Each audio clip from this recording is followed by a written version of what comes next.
السلام علیکم ورحمۃ اللہ وبرکاتہ۔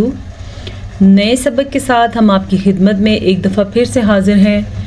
ہماری کلاس میں آپ کو قرآن مجید کو درست تلفظ کے ساتھ اور تجوید کے ساتھ پڑھنا سکھایا جاتا ہے۔ اگر آپ بھی قرآن مجید درست پڑھنا چاہتے ہیں تو یہ کلاس آپ کے لیے ہے۔ اعوذ باللہ من الشیطان الرجیم، بسم اللہ الرحمن الرحیم۔ وَإِن كُنتُمْ فِي رَيْبٍ مِّمَّا، نون ساکن کے بعد کاف آیا ہوا ہے اور یہاں پہ نون ساکن کے بعد تا آیا ہوا ہے۔ کاف اور تا یہ دونوں حروف اخفا میں شامل ہیں۔ حروف اخفا کا مطلب ہے چھپانے والے حروف۔ عربی میں اخفا چھپانے کو کہتے ہیں۔ تو جب یہ حروف آ جائیں، چھپانے والے حروف آ جائیں، تو پھر ہمیں نون ساکن کی آواز کو چھپا دینا پڑتا ہے اور نون تنوین کو بھی۔ تو ہم کیسے چھپا کے پڑھیں گے؟ وَإِن كُنتُم، ٹھیک ہے؟ پھر سے سنیں، وَإِن كُنتُم۔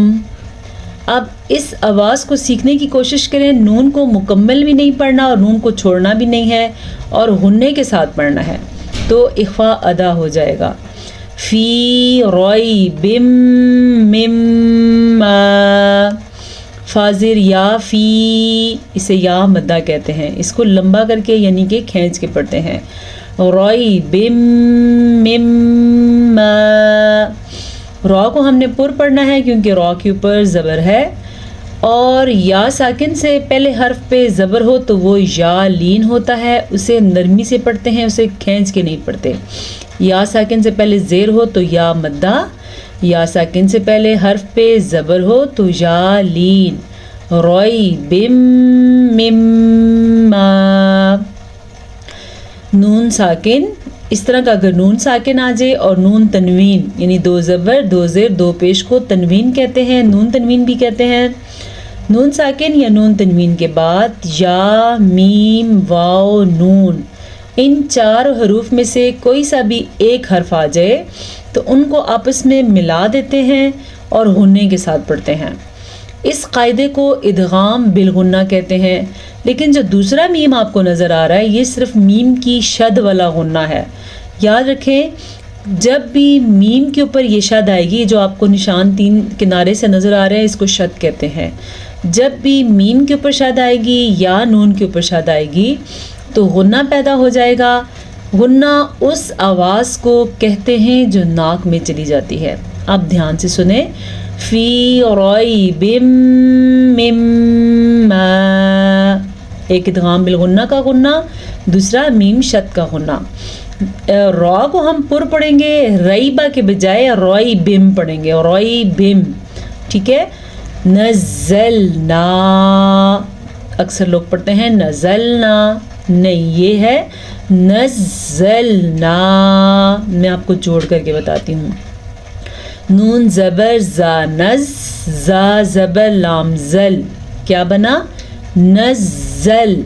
نون زبر الف نا، نزلنا۔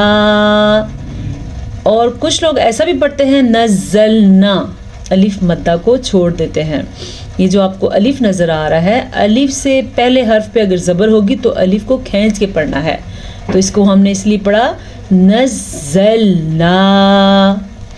علی، عین کے آواز کو واضح کر کے پڑھیں، انہینس کر کے پڑھیں۔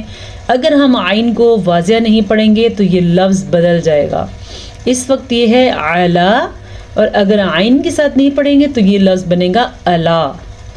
دونوں کے معنی میں بھی فرق ہے اور دونوں لفظ ہی قرآن مجید میں موجود ہیں۔ عبدینا، پھر سے عین کو واضح کرنا ہے، با کے اوپر قلقلہ کرنا ہے۔ 5 ایسے حروف ہیں جن کو حروف قلقلہ کہا جاتا ہے، با بھی ان میں شامل ہے۔ قلقلہ جھٹکے کو کہتے ہیں جو ابھی آپ کو محسوس ہوئی۔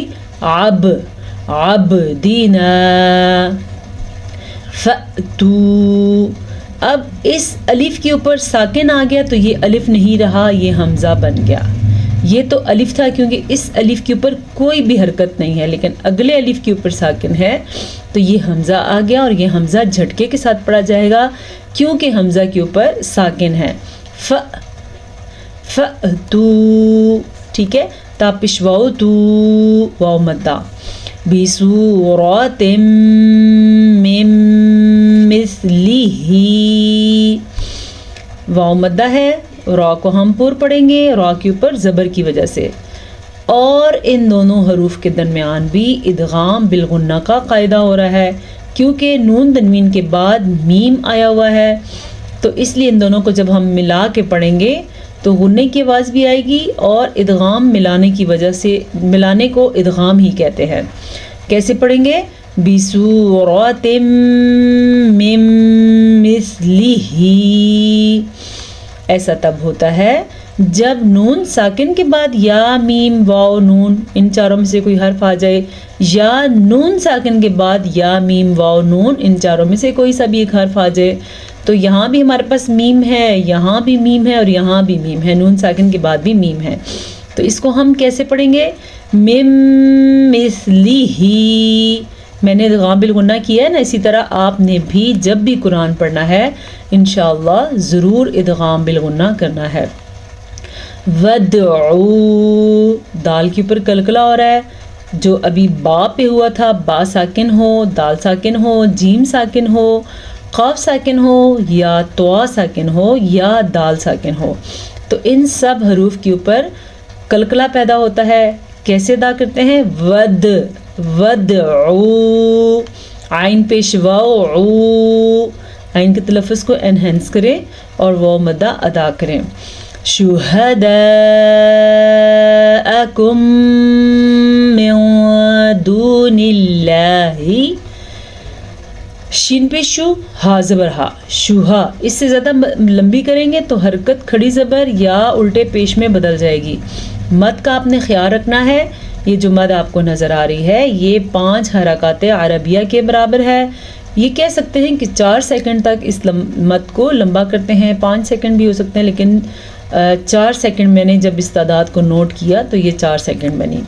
شہداءکم من، یہاں پہ تو مد آپ نے ادا کی، ہا کے تلفظ کا بھی دھیان رکھا، شوہا پڑا تو غلط ہو جائے گا.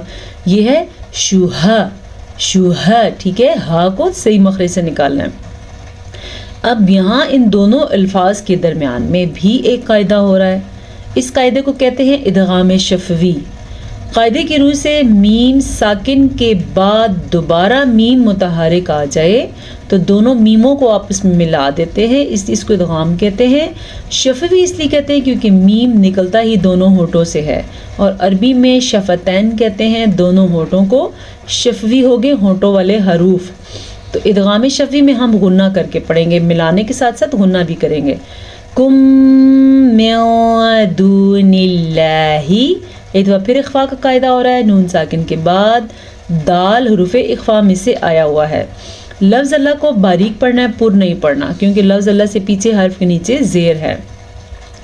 ان کنتم صادقین، اخفاء کا قاعدہ جیسے سٹارٹ میں ہوا تھا اسی طرح پھر سے ہو رہا ہے. اور سواد کو ہم پر پڑھیں گے. سواد ان 7 حروف میں شامل ہے جو ہمیشہ پر پڑھے جاتے ہیں، ہمیشہ ہی موٹے پڑھے جاتے ہیں. وہ 7 حروف کون کون سے ہیں؟ خا، صاد، ضاد، طا، ظا، غین، قاف. یہ ہیں وہ 5 حروف جو ہمیشہ ہی پر پڑھے جاتے ہیں. ٹھیک ہے، صادقین، قاف کو بھی پر پڑھیں گے. فَإِن لَّمْ تَفْعَلُوا، فَإِن لَّم کیا تو آپ ادھر عین بنا دیں گے، جبکہ یہ ہے فَإِن لَّم. اور یہاں بھی قاعدہ ہو رہا ہے، اس قاعدے کو ادغام بلا غنہ کہتے ہیں. ادغام بالغنہ اور ادغام بلا غنہ دونوں کا تعلق ایک ہی قاعدے کے ساتھ ہے، لیکن یہ اس کی 2 مختلف اقسام ہیں. ادغام بالغنہ میں تو ہم غنہ کرتے ہیں، جبکہ ادغام بلا غنہ میں آپس میں ملانے کے ساتھ ساتھ غنہ نہیں کرتے. ایسا کیسے ہوتا ہے؟ جب نون ساکن کے بعد والا حرف لام ہو یا نون تنوین کے بعد والا حرف لام ہو یا نون ساکن اور نون تنوین کے بعد والا حرف را ہو تو ان کو آپس میں ملانے کے ساتھ ساتھ غنہ نہیں کریں گے. دیکھیں اب نون کو آواز ہی نہیں آ رہی، فَإِلَّمْ حمزہ کو ڈائریکٹ لام سے جوڑ دیا. تفعلوا تفعلوا عین کو انہینس کرنا ہے. وَلَن تَفْعَلُوا ان دونوں کے درمیان میں اخفا کا قاعدہ ہو رہا ہے. نون ساکن کے بعد والا حرف تا حروف اخفا میں سے ہے. چلیں اب میں آپ کو بتاتی ہوں حروف اخفا کون سے ہیں. جن کو آتے ہیں وہ میرے ساتھ ساتھ پڑھ کے دہرائی کر لیں اور جن کو نہیں آتے وہ اپنے پاس نوٹ فرما لیں. تا سا جیم، دال زال زا، سین شین صاد، زواد طوا ضا، ف قاف کاف. یہ ہیں 15 حروف اخفا. جب بھی نون ساکن کے بعد یا نون تنوین کے بعد، نون ساکن کے بعد جیسا کہ یہ نون ساکن ہے، اور نون تنوین کے بعد یعنی کہ 2 زبر 2 زیر 2 پیش کے بعد ان میں سے اگر کوئی حرف آ جائے تو ہم نون ساکن یا تنوین کی آواز کو غنّے کے ساتھ ساتھ چھپا دیں گے. کیسے؟ وَلَن تَفْعَلُوا، ٹھیک ہے. فَاتَّقُوا النَّارَ الَّتِي، میں نے ابھی آپ کو بتایا تھا جب بھی میم کے اوپر شد آ جائے، سمپل میم کے اوپر یا نون کے اوپر شد آ جائے، یہ ہے میم کی شد، یہ قاعدہ ہے لیکن یہ میم کی شد ہے، یہ نون کی شد ہے، تو یہاں پہ غنہ کرنا لازمی ہے. ہم کیسے غنہ کریں گے؟ فَاتَّقُوا النَّارَ الَّتِي، را کو پر پڑھ لیجیے گا را کے اوپر زبر ہونے کی وجہ سے. اور بعض لوگ لام کو بھی پر پڑھتے ہیں. لام کسی بھی صورت میں پر نہیں پڑھا جاتا، ہمیشہ لام باریک پڑھا جاتا ہے. ہاں اگر کوئی قاعدہ ہے تو وہ پورے اللہ کے نام کے بارے میں ہے، نہ کہ صرف لام کے بارے میں. تو ہم اس کو پڑھیں گے فَاتَّقُوا النَّارَ الَّتِي وَقُودُ، وقود جوڑ سنیں اس کا، واو زبر وا، قاف پیش واو، قو وقو، دال پیش دو، وقود، ہا زبر نون ہن، ہن پریکٹس کرے اس کی. وقود الناس، نون کے اوپر غنہ مسٹ ہے. والحجارہ، را کو پر پڑھنا ہے. جب بھی اس طرح کا وقف آئے گا گول تا ہا بن جائے گی. یاد رکھیں جب بھی وقف کرنے کی ضرورت پڑے گی، جیم پہ وقف جائز ہے اس لیے ہم وقف کر رہے ہیں. اگر ہم وقف نہیں کریں گے تو ہم پڑھیں گے والحجارۃ اعدت للکافرین. اگر ہم یہاں پہ وقف کریں گے تو گول تا گول ہا بن جائے گی. ہم پڑھیں گے والحجارہ اعدت للکافرین. حمزہ اور عین اس کو ادا کرنا سیکھیں. اعدت اعدت اعدت، حمزہ اور عین کے ڈفرنس سمجھیں اور سیکھیں. یہ دونوں ایک مخرج سے تعلق نہیں رکھتے، جیسا کہ اکثر لوگ پڑھتے ہیں اعدت یا اکثر لوگ پڑھتے ہیں اعدت. نہیں، ہم پڑھیں گے اعدت اعدت. اب اس کو جلدی سے کیسے پڑھیں گے؟ اعدت للکافرین. کاف باریکی سے پڑھا جائے گا، را کو بھی باریک پڑھیں گے کیونکہ را کے نیچے زیر ہے، اور یہاں پہ وقف کر لیں گے. آج کے لیے اتنا سبق کافی ہے. چلیں اب ان 2 آیات کو ہم پڑھتے ہیں قرات کے ساتھ. اعوذ باللہ من الشیطان الرجیم، بسم اللہ الرحمن الرحیم. وَإِن كُنتُمْ فِي رَيْبٍ مِّمَّا نَزَّلْنَا عَلَى عَبْدِنَا فَأْتُوا بِسُورَةٍ مِّن مِّثْلِهِ وَادْعُوا شُهَدَاءَكُم مِّن دُونِ اللَّهِ دون اللہ ان کنتم صادقین فَإِن لَّمْ تَفْعَلُوا وَلَن تَفْعَلُوا فَاتَّقُوا النَّارَ الَّتِي وَقُودُهَا النَّاسُ وَالْحِجَارَةُ أُعِدَّتْ لِلْكَافِرِينَ صدق اللہ مولانا العظیم.